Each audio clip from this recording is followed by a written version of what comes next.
আসসালামু আলাইকুম। জানিয়ে দিব এই মাত্র পাওয়া সংবাদ। প্রথমেই বলে দিচ্ছি সংবাদ শিরোনাম, এরপর বলবো বিস্তারিত। পুরো দেশের কোটি কোটি মানুষের একটাই জোরালো আওয়াজ, জনগণ আজ সরাসরি শেখ হাসিনাকেই ক্ষমতায় চায়। সন্ধ্যার পরেই রাজপথে শুরু হতে যাচ্ছে সেই আহত বাঘিনীর চূড়ান্ত এবং শেষ চাল, যা মুহূর্তের মধ্যে ধসিয়ে দেবে সমস্ত বিরোধী দুর্গ। ঠিক এই চরম মুহূর্তেই ভারতের অত্যন্ত সংবেদনশীল কোর ইস্যুর এক ভয়ঙ্কর থাবায় লণ্ডভণ্ড হয়ে পড়েছে বিএনপি সরকারের সব পরিকল্পনা। পর্দার আড়ালে চলা দিল্লি আর ঢাকার এই বিধ্বংসী রাজনৈতিক দাবারকালের আসল রহস্য জানতে এবং ক্ষমতার মসনদ পুনর্দখলের এই রোমহর্ষক সত্য দেখতে ভিডিওটি শেষ পর্যন্ত দেখুন। আরও জানাব, সরকারকে চাপে ফেলতে বিরোধী দলগুলোর নানা তৎপরতা চলছে। বিস্ফোরক মন্তব্য মেঘমল্লার বসুর। দেশের রাজনৈতিক পরিস্থিতি নিয়ে নতুন বিতর্ক শুরু। এতক্ষণ শুনছিলেন শিরোনাম, এখন বলবো বিস্তারিত। তাই ভিডিওটিতে একটি লাইক দিয়ে চ্যানেলটা সাবস্ক্রাইব করে সম্পূর্ণ ভিডিওটা মনোযোগ দিয়ে দেখতে থাকুন। বাংলাদেশের রাজনৈতিক আকাশ আজ এক মহা পরিবর্তনের চূড়ান্ত সংকেত দিচ্ছে, যা দেশের প্রতিটি প্রশাসনিক স্তরে তীব্র কম্পন সৃষ্টি করেছে। মাঠ পর্যায়ের নির্ভরযোগ্য সূত্র এবং গণমাধ্যমের গোপন সমীক্ষা থেকে পাওয়া অত্যন্ত নিশ্চিত তথ্য অনুযায়ী দেশের সাধারণ জনগণ আজ সরাসরি শেখ হাসিনার শাসন ব্যবস্থায় ফিরে যাওয়ার জন্য তীব্র আকুলতা প্রকাশ করছে। রাজপথ থেকে শুরু করে সামাজিক যোগাযোগ মাধ্যম, সবখানেই আজ স্পষ্ট আওয়াজ, জনগণ আজ হাসিনাকেই রাষ্ট্র পরিচালনায় দেখতে চায়। এই গণজোয়ারের মাঝেই আজ সবথেকে বড় তোলপাড় সৃষ্টি হয়েছে কূটনৈতিক পাড়ায়। বিশেষ রাজনৈতিক সূত্র নিশ্চিত করেছে যে আজ সন্ধ্যার পরেই সেই আহত বাঘিনীর শেষ এবং সবথেকে বিধ্বংসী চালটি কার্যকর হতে যাচ্ছে। শেখ হাসিনা তার দীর্ঘ রাজনৈতিক প্রজ্ঞা ও আন্তর্জাতিক সমর্থনকে কাজে লাগিয়ে এমন এক রণকৌশল চূড়ান্ত করেছেন, যা মুহূর্তের মধ্যে বর্তমান কাঠামোকে গুঁড়িয়ে দেবে। এই শেষ চালটি কেবল রাজপথের আন্দোলন নয়, বরং এটি রাষ্ট্রযন্ত্রের গুরুত্বপূর্ণ কেন্দ্রগুলোর নিয়ন্ত্রণ ফিরে পাওয়ার এক সুগভীর ও চূড়ান্ত মিশন। ঠিক এই চরম উত্তেজনার মাঝেই ভারতের একটি অত্যন্ত গোপন ও সংবেদনশীল কোর ইস্যুর ভয়ঙ্কর থাবায় পুরোপুরি লণ্ডভণ্ড হয়ে পড়েছে বিএনপি সরকারের সব পরিকল্পনা। দিল্লির নীতি নির্ধারণী মহলের সরাসরি ইন্ধন এবং বিশেষ ভূ রাজনৈতিক চাপের মুখে বর্তমান বিএনপি প্রশাসন এখন চরম কোণঠাসা হয়ে পড়েছে। আন্তর্জাতিক চুক্তি এবং কৌশলগত নিরাপত্তার এই কোর ইস্যুটি এমন এক সময়ে ভারতের পক্ষ থেকে সামনে আনা হয়েছে যখন দেশের অভ্যন্তরে তীব্র রাজনৈতিক অস্থিরতা বিরাজ করছে। রাজনৈতিক বিশ্লেষকরা সরাসরি বলছেন, ভারতের এই কঠোর অবস্থান এবং শেখ হাসিনার সন্ধ্যার পরের এই বিশেষ মুভমেন্ট আসলে একই সুগভীর আন্তর্জাতিক মাস্টার প্ল্যানের অংশ, যা বর্তমান সরকারের টিকে থাকার সমস্ত আশাকে চিরতরে ধূলিসাৎ করে দিয়েছে। প্রশাসনের উচ্চপদস্থ কর্মকর্তাদের মধ্যে এই খবরের পর থেকেই চরম আতঙ্ক এবং বিশৃঙ্খলা সৃষ্টি হয়েছে। নথিপত্র অনুযায়ী স্বরাষ্ট্র মন্ত্রণালয় এবং গুরুত্বপূর্ণ গোয়েন্দা সংস্থাগুলোর শীর্ষ কর্মকর্তারা এখন তড়িঘড়ি করে নিজেদের ভবিষ্যৎ নিরাপদ করার পথ খুঁজছেন, কারণ তারা ভালো করেই জানেন যে এই মহাপ্রলয় রোখা এখন আর কারও পক্ষেই সম্ভব নয়।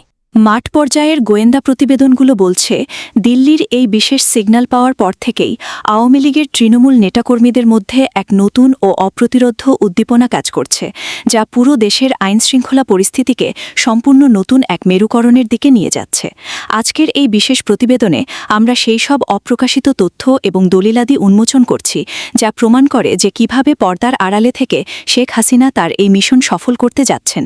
বিএনপি সরকারের জন্য এটি এক চূড়ান্ত শতহবার্তা, কারণ তারা এখন দেখছে যে কিভাবে একযোগে তাদের সব আইনি, প্রশাসনিক ও কূটনৈতিক দেয়াল তাসের ঘরের মতো ধসে পড়ছে। এই বিশাল রাজনৈতিক রদবদল কেবল একটি সাধারণ সংবাদের ঘোষণা নয়, বরং এটি রাষ্ট্রের সার্বভৌমত্ব এবং আগামীর ক্ষমতা দখলের এক ঐতিহাসিক সন্ধিক্ষণ। পরিস্থিতির ভয়াবহতা এবং আগামীর ক্ষমতার পট পরিবর্তন বুঝতে আমাদের এই প্রতিটি তথ্য অত্যন্ত গুরুত্বপূর্ণ। শেখ হাসিনার রাজকীয় প্রত্যাবর্তন এবং ভারতের এই বিধ্বংসী চালের প্রতিটি রোমহর্ষক বিবরণ সবার আগে পেতে আমাদের সাথে থাকুন। ভিডিওটি এখনই শেয়ার করে দেশবাসীকে এই ভয়ঙ্কর সত্যগুলো জানার সুযোগ করে দিন। দেশের চলমান রাজনৈতিক পরিস্থিতিতে সরকারকে কোণঠাসা করতে বিরোধী দলগুলো নানা ধরনের কর্মকাণ্ড চালাচ্ছে বলে মন্তব্য করেছেন ঢাকা বিশ্ববিদ্যালয় শাখা ছাত্র ইউনিয়নের সভাপতি মেঘমল্লার বসু। রাজধানীর ঢাকা বিশ্ববিদ্যালয়ের রাজু ভাস্কর্যের পাদদেশে আয়োজিত এক বিক্ষোভ সমাবেশে তিনি এ মন্তব্য করেন।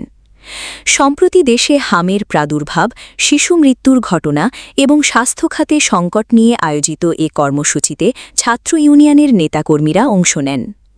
সমাবেশে বক্তব্য দিতে গিয়ে মেঘমল্লার বসু বলেন, দেশের গুরুত্বপূর্ণ জনস্বাস্থ্য সংকট ও সাধারণ মানুষের জীবন জীবিকার প্রশ্নে কার্যকর ভূমিকা না রেখে বিরোধী দলগুলো সরকারকে রাজনৈতিকভাবে চাপে ফেলতেই বেশি ব্যস্ত।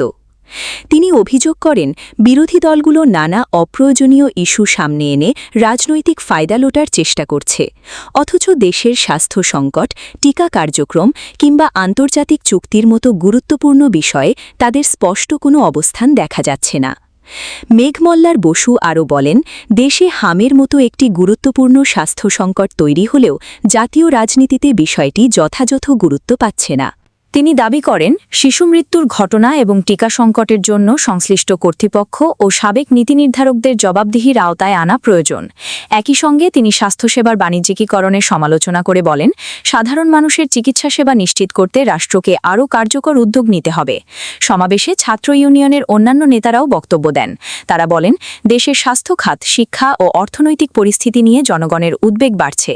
এ সময় বক্তারা রাজনৈতিক দলগুলোর প্রতি জনস্বার্থকে প্রাধান্য দেওয়ার আহ্বান জানান। তারা বলেন, রাজনৈতিক প্রতিপক্ষকে আক্রমণ বা সরকারকে চাপে ফেলার রাজনীতির বাইরে এসে দেশের গুরুত্বপূর্ণ সংকটগুলো সমাধানে সবাইকে দায়িত্বশীল ভূমিকা পালন করতে হবে। এদিকে মেঘমল্লার বসুর বক্তব্য ঘিরে সামাজিক যোগাযোগ মাধ্যম ও রাজনৈতিক অঙ্গনে আলোচনা তৈরি হয়েছে। কেউ তার বক্তব্যকে বাস্তবসম্মত বলে মন্তব্য করছেন, আবার কেউ এটিকে রাজনৈতিক অবস্থান হিসেবে দেখছেন। বিশ্লেষকরা বলছেন, দেশের বর্তমান রাজনৈতিক পরিস্থিতিতে সরকার ও বিরোধী দলগুলোর পাল্টাপাল্টি অবস্থানের মধ্যে এমন বক্তব্য নতুন করে রাজনৈতিক বিতর্ক সৃষ্টি করতে পারে। তবে সাধারণ মানুষের প্রত্যাশা, রাজনৈতিক দলগুলো নিজেদের অবস্থান স্পষ্ট করার পাশাপাশি দেশের চলমান সংকট নিরসনে কার্যকর ভূমিকা রাখবে। উল্লেখ্য, সাম্প্রতিক সময়ে দেশের বিভিন্ন ইস্যুতে ছাত্র সংগঠনগুলো সরব ভূমিকা পালন করছে। স্বাস্থ্য সংকট, শিক্ষা ব্যবস্থা, অর্থনৈতিক চাপ এবং সামাজিক নিরাপত্তার মতো বিষয়গুলো নিয়ে শিক্ষার্থীদের মধ্যে উদ্বেগ বাড়ছে। আর এসব বিষয় সামনে এনে বিভিন্ন সংগঠন নিয়মিত কর্মসূচি পালন করছে বলে জানা গেছে।